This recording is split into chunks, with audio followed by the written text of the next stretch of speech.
afternoon, I'm Mai Rodriguez. Today on Newsfeed at noon, following a phone call with his UAE counterpart, President Bongbong Marcos announces more than 100 Filipinos are pardoned in the Middle Eastern country. U.S. First Lady Jill Biden and former President Bill Clinton hit the campaign trail to show support for Democratic presidential candidate Kamala Harris. A trio wins this year's Nobel Prize in Economics for their studies on global inequality. And from Michael Jackson's jackets to Noel Gallagher's guitars, music memorabilia are going on sale at a UK auction. Thanks for joining us. More than 100 Filipinos are pardoned in the United Arab Emirates. President Bongbong Marcos made the announcement following a phone call with his UAE counterpart, Sheikh Mohammed bin Zayed. Marcos did not give any details, but he says he expressed his gratitude to bin Zayed for what he calls a generous move. Marcos also thanked him for the country's humanitarian aid in the wake of recent typhoons and floods in the Philippines. More Filipinos from conflict-torn Lebanon returned to the Philippines. 11 more OFWs arrived yesterday, bringing the total number of repatriations from Lebanon to 461. The Migrant Workers Department says the repatriates received immediate financial aid worth 75,000 pesos each, plus 75,000 pesos more from the OWA. They also received livelihood assistance worth 20,000 pesos from the Social Welfare Department. Also returning home, 4 Filipino crew of a Greek tanker which was attacked by Houthi rebels in the Red Sea earlier this month. 10 more seafarers from the vessel are expected to be repatriated soon.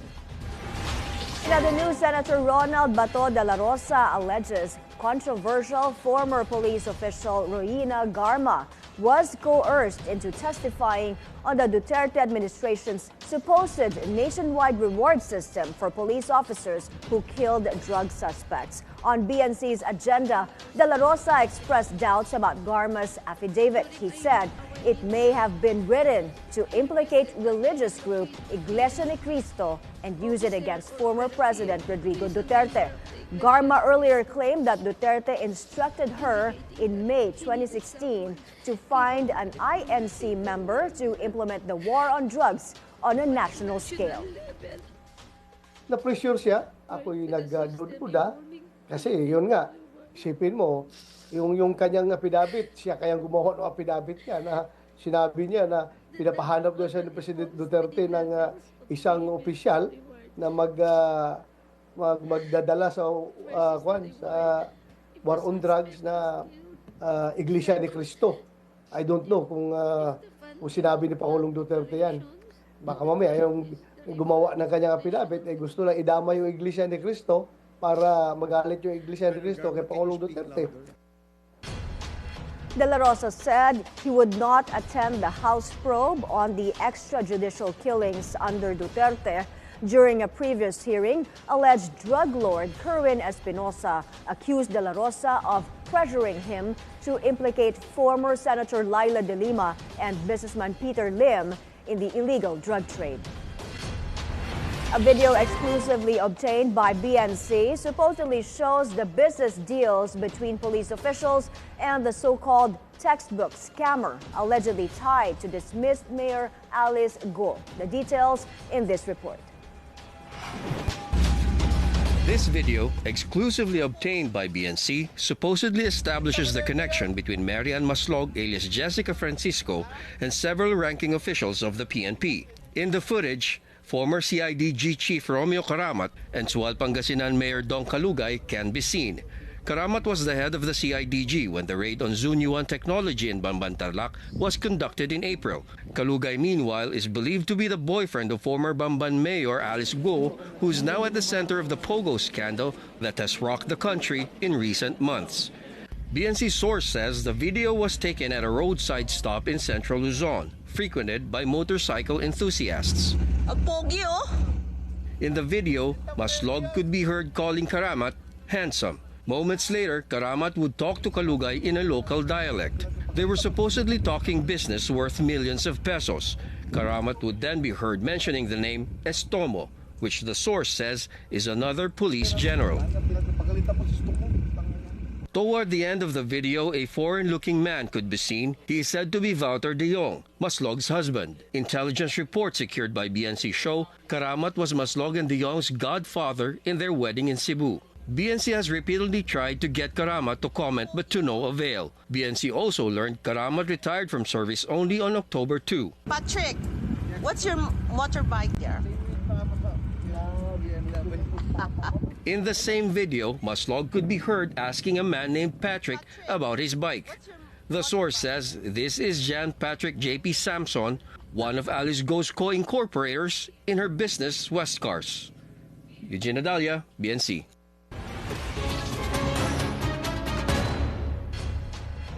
First Lady Liza Araneta Marcos is the guest of honor at a gathering of global experts and practitioners in mediation. Our Hannah T is reporting live from Taguig. Hannah, tell us more about it.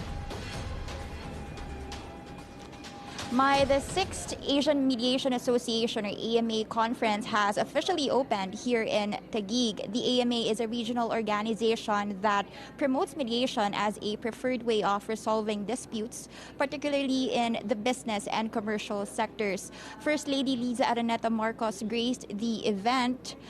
She was scheduled to deliver a message, but it did not push through. Despite this, she joined a photo opportunity with the Supreme Court justices and other dignitaries.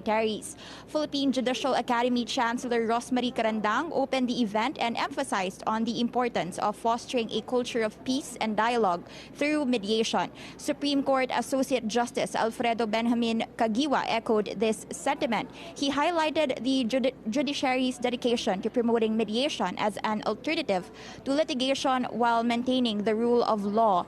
Justice Caguioa also encouraged mediators to innovate in the two-day conference given the increasingly complex and cross-border nature of disputes today. The conference has several dignitaries from across the globe like Indonesia, China, Hong Kong, and Singapore. Mai? Hannah, is this the first time the AMA conference is being held in the Philippines, and what are dignitaries expected to do during the event? That's correct, Mai. This is the first time. The previous 5 conferences were held in other countries, namely Singapore, Malaysia, Hong Kong, China, and Indonesia. The two-day session is packed with discussions on many topics, including family mediation, environmental disputes, access to justice, and even the role of artificial intelligence, or AI, in mediation. Back to you, Mai. Hannah T reporting from Taguig City. Hannah, thank you.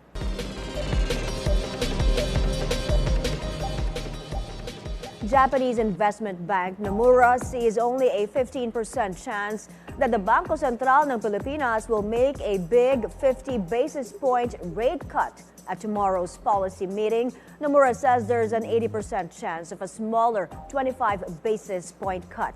They expect the central bank to stay focused on keeping inflation in check, using the latest inflation data to guide their decision. It also says the BSP knows that ongoing geopolitical issues could push oil prices higher, which would impact inflation. They add, among 9 Asian economies, the Philippines is the least exposed to China due to weak trade and investment ties. As a result, China's recent economic stimulus has little impact on the Philippine economy.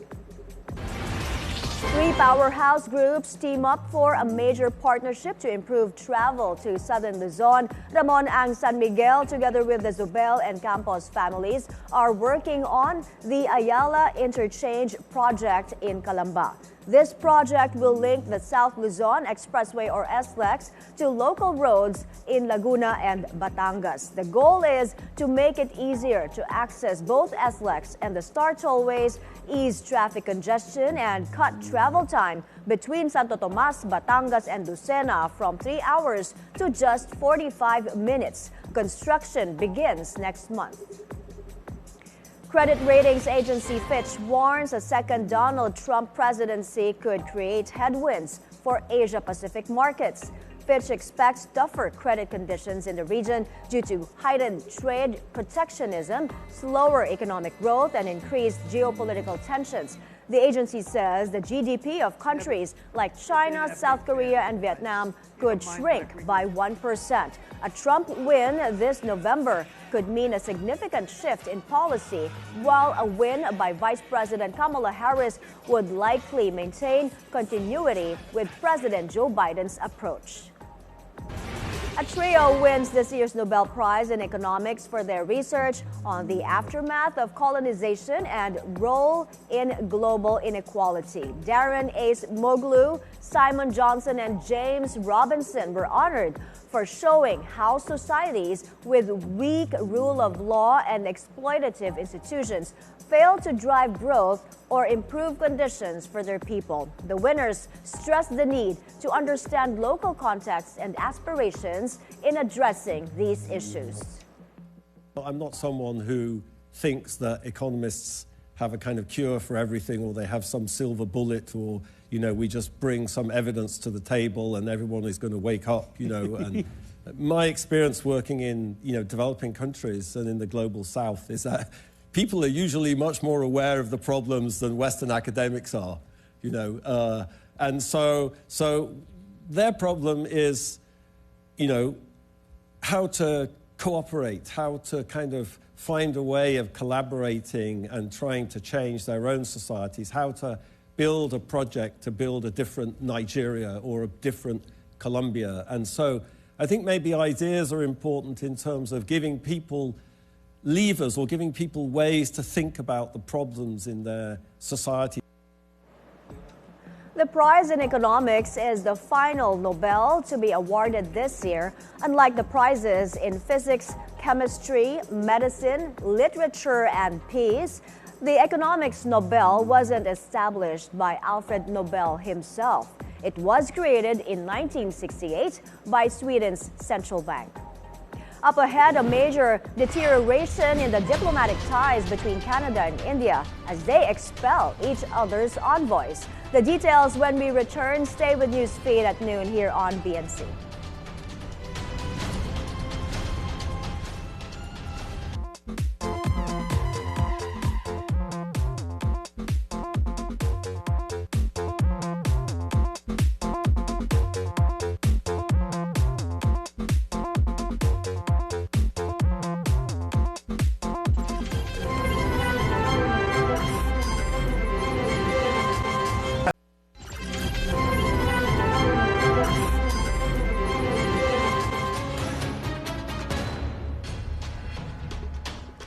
Welcome back. You're watching Newsfeed at noon. President Bongbong Marcos leads the opening of the Asia-Pacific Ministerial Conference on Disaster Risk Reduction at the PICC in Pasay. Sujin Kim joins us now on the line for the details. Sujin, go ahead. The Asia-Pacific Ministerial Conference on Disaster Risk Reduction kicked off at the Philippine International Convention Center in Pasay City this morning. President Ferdinand Marcos Jr., together with Special Representative of the United Nations, Secretary General for Disaster Risk Reduction, and Head of UNDRR, Cignal Ch, Department of Environment and Natural Resources Secretary Maria Antonia Yulo Loizaga, and Department of National Defense Secretary Gilberto Teodoro opened today's session. In a speech, President Marcos called for a more comprehensive action to prevent losses in lives and livelihood as a result of climate change. He said the Philippines is one of the most vulnerable countries to climate change, citing the stronger typhoons that hit the country recently. The president also highlighted the need for efficient disaster risk strategies as well as collaboration among countries to find an effective solution to the problem at hand. We must advocate for stronger international legal frameworks that guide disaster prevention and response. The Philippines is proud to lead the initiative towards developing an international legal instrument for the protection of persons in the event of disasters. This endeavor aims to fill critical gaps in international disaster response laws, uphold the rights and dignity of affected persons, establish clearer obligations, and enhance humanitarian coordination. The Asia-Pacific is not only prepared to overcome the trials of tomorrow, we are also ready to lead in disaster risk reduction and climate action. More than 4,000 delegates are at the PICC, and strict security measures are in place inside and outside the venue. And those are our latest updates. Back to you, Mai. Thank you for that report, Sujin Kim. The Philippine government working to arrest the decline in the country's fish production. The Philippine Statistics Authority earlier reported a 1.8% annual reduction in total fish production in 2023, primarily due to the destruction of critical habitat. On BNC's Weather HQ, the Fisheries and Aquatic Resources Bureau shared two methods that the government employs to address the issue. This soft approach pertains to actually giving incentives to the local government units who have showed outstanding coastal resources management practices.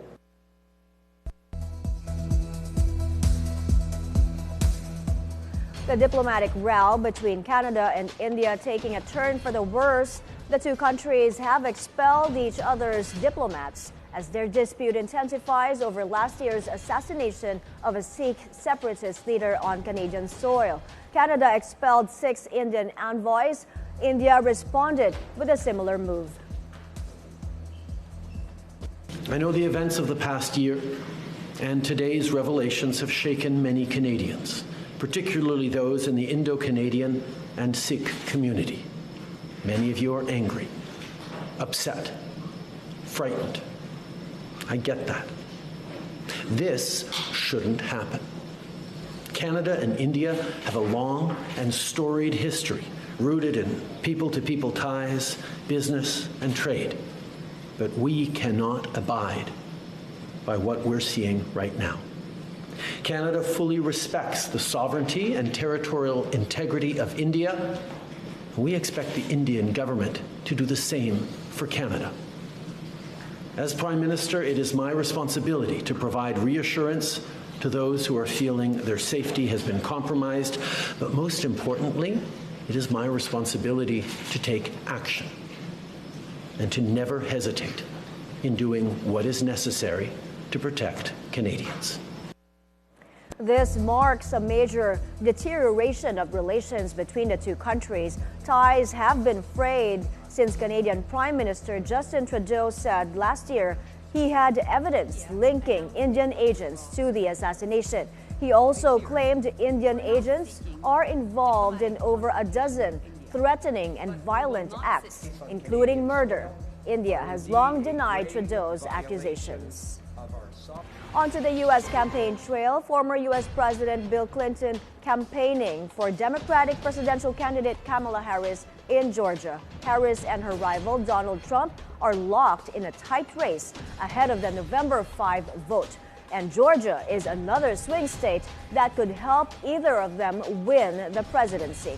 In 2021, Democrats completed a sweep of the 2 U.S. Senate seats in Georgia after President Joe Biden won the state by a slim margin in 2020. We need to be serious here. They're big stakes. And the thing that bothers me more about the opposition campaign, even than any lies, are all the ayes. That's right. Sun came out today. I did it.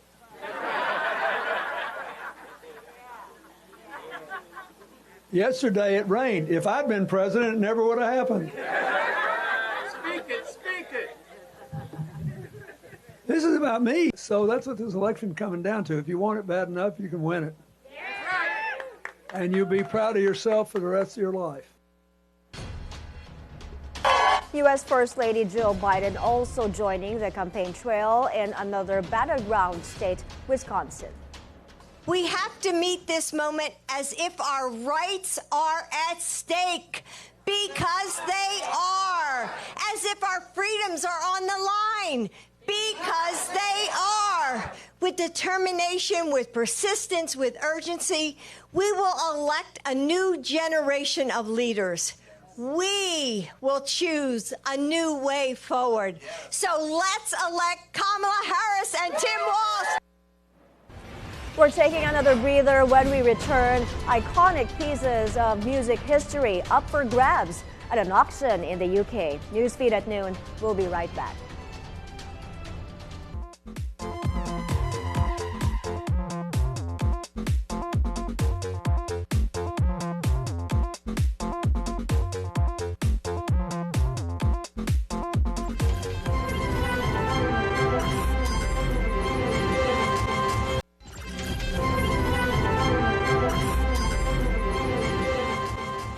You're still watching Newsfeed at noon. Amid rising trade tensions, struggling European automakers find themselves in a head-to-head battle with ambitious Chinese rivals at Europe's largest car show.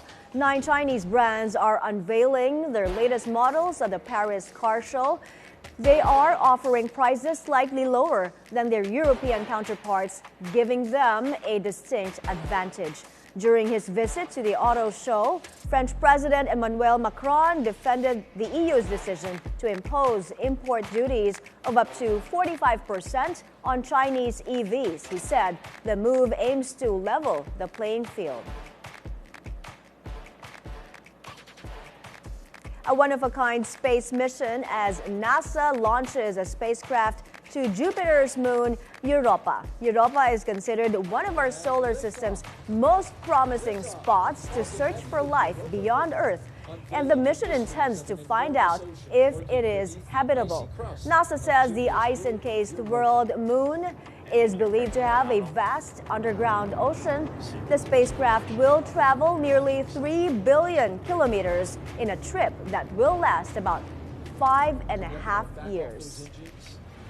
From Michael Jackson's jackets to Noel Gallagher's guitars, music memorabilia will head to auction next month in the UK. Other must-have items include a Jimi Hendrix master tape featuring 4 unreleased demo recordings, the framed Beat It lyrics handwritten by Michael Jackson himself, John Lennon's guitar amplifier, and a synthesizer that Prince used during the recording of Purple Rain. All in all, the sale is estimated to raise around £2 million, or roughly $2.6 million.